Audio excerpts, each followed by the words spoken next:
femme analphabète devient la bonne à tout faire d'une famille bourgeoise, les Lelièvre. Un jour, elle fait la connaissance de Jeanne, la postière, et les deux femmes deviennent vite inséparables. Cette dernière déteste toutefois les employeurs de Sophie et monte peu à peu son amie contre eux. Les deux femmes se retrouvent alors prises dans un engrenage mortel qui changera leur vie à tout jamais.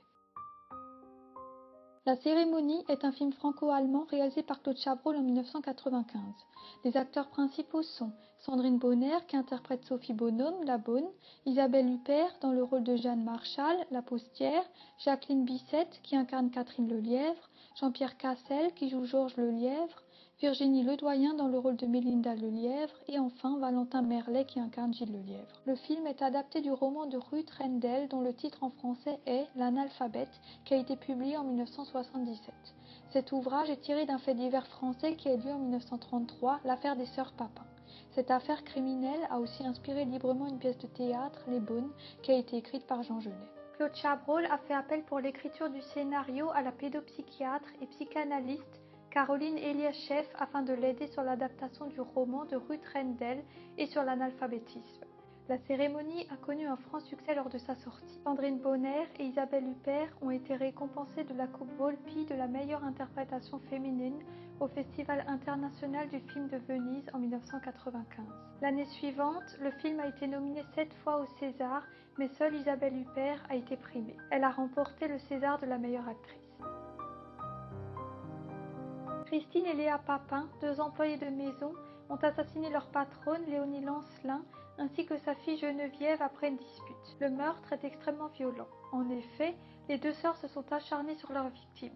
Elles ont frappé leur crâne jusqu'à ce qu'elles soient décédées, ont lacéré leurs jambes avec un couteau et leur ont arraché les yeux. Les deux sœurs se sont ensuite lavées et se sont réfugiées toutes les deux dans le même lit en attendant la police. Christine l'aînée est condamnée à mort avant d'être graciée.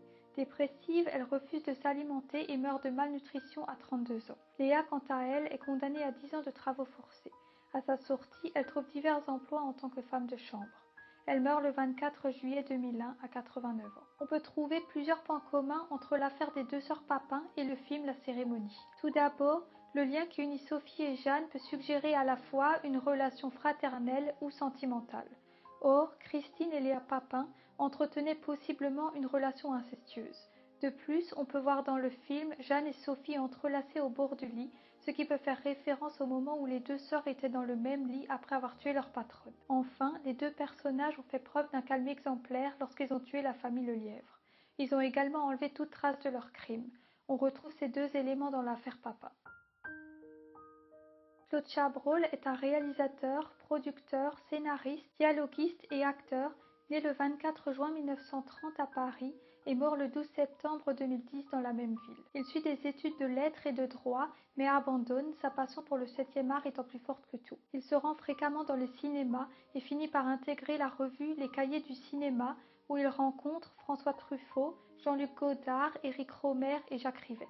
Plus tard, il devient attaché de presse à la Fox. Il crée ensuite sa propre société de production avec sa première épouse Agnès Goutte à la suite d'un héritage. Il a réalisé entre autres les films Le Beau Serge en 1958, Les Cousins ainsi que À double tour en 1959, Les Bonnes Femmes en 1960, Les Biches en 1968, La Femme infidèle et Que la bête meurt en 1969, Le Boucher en 1970, Les Noces rouges en 1973, Les Innocents aux mains sales en 1975, Violette Nozière en 1978, Poulet au vinaigre en 1985, Inspecteur Lavardin en 1986, Une affaire de femme en 1988, Madame Bovary en 1991, Betty en 1992, L'Enfer en 1994, Merci pour le chocolat en 2000 et enfin Belle Amie en 2009. La plupart de ces films critiquent la bourgeoisie. Au cours de sa carrière, il a 3 actrices fétiches que l'on retrouve dans plusieurs de ses longs métrages, à savoir Bernadette Lafont, Stéphane Audran et Isabelle Huppert. Le film a pour sujet principal la lutte des classes qui oppose d'une part une famille bourgeoise recomposée, les Lelièvre, avec Georges, sa fille Mélinda, Catherine et son fils Gilles, et d'autre part Sophie et Jeanne qui sont plutôt issus d'un milieu social modeste. Sophie est d'ailleurs dominée par ses nouveaux employeurs dès le début. On le voit bien dans la scène du café où cette dernière rencontre Madame Lelièvre pour la première fois. Elle arrive alors que sa future patronne est déjà assise et ne peut pas choisir sa place qui lui est déjà attribuée. Elle ne bouge pas, a le regard fuyant et le visage fermé. Elle parle très peu et fait des phrases très courtes. Au contraire, Madame Lelièvre est sûre d'elle, bouge, a de l'aisance et parle beaucoup. C'est elle qui maîtrise. Cette idée est accentuée par le cadrage qui écrase Sophie. Cette dernière prend peu de place dans l'image au détriment de sa future patronne qui occupe pratiquement tout l'espace.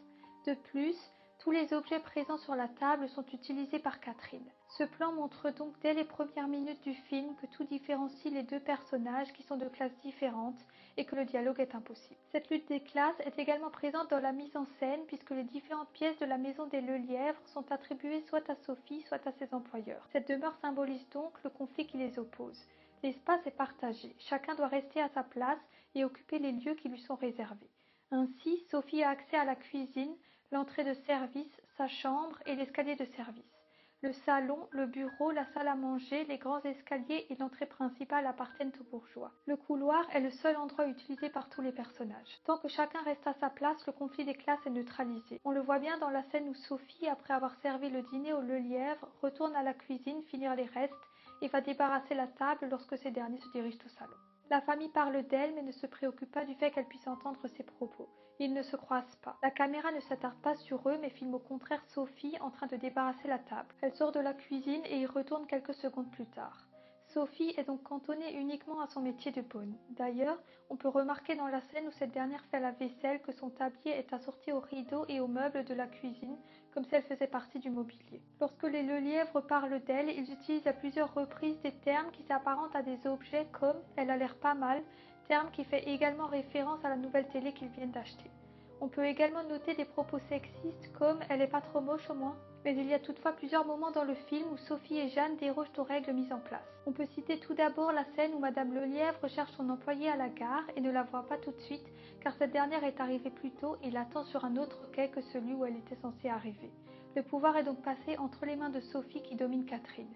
Il y a aussi la fête d'anniversaire de Mélinda lorsque Sophie s'éclipse discrètement de la maison des Lelièvre sans prévenir pour aller rejoindre Jeanne. Lorsque cette dernière se rend au domicile de la famille bourgeoise, elle rentre par la fenêtre, refuse de prendre l'escalier de service, visite la maison en transgressant l'espace spatial établi par la classe dominante. Elle va même jusqu'à emprunter un livre, Voyage au bout de la nuit de Céline, car le nom de l'écrivain lui rappelle le prénom de sa mère. Il existe une violence sourde entre les Lelièvre et Jeanne et Sophie, qui est montrée dans le film par petites touches. Il s'agit de gestes souvent anodins de la part des Lelièvre, mais qui sont mal vécus par les deux femmes, car ils leur rappellent leur infériorité. On peut citer par exemple la scène où Madame Lelièvre tape sur l'épaule de Sophie, ou encore le moment où Mélinda jette un mouchoir sale sur Jeanne. De plus, Sophie voit d'un mauvais œil toute aide apportée par ses employeurs qu'elle considère comme une humiliation, que ce soit le rendez-vous chez l'ophtalmologue ou encore les leçons de conduite. Dans le film, chaque classe sociale a sa propre culture.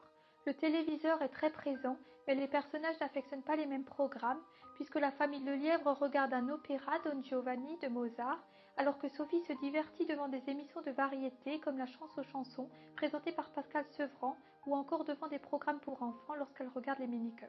D'ailleurs, les deux postes de télévision accentuent encore plus la différence entre les deux classes sociales. En effet, l'employé de maison a une vieille télé alors que ses employeurs en ont une beaucoup plus grande et plus moderne qui dispose de chaînes câblées. La différence de culture entre les deux classes sociales est également présente dans la mise en scène puisque le rez-de-chaussée appartient aux Lelièvre, donc à la haute culture, tandis qu'à l'étage, on trouve la basse culture avec ces mauvais programmes que regardent Sophie et Jeanne. Sophie ne sait pas lire ni écrire et cache ce handicap dont elle a honte à l'aide de subterfuges.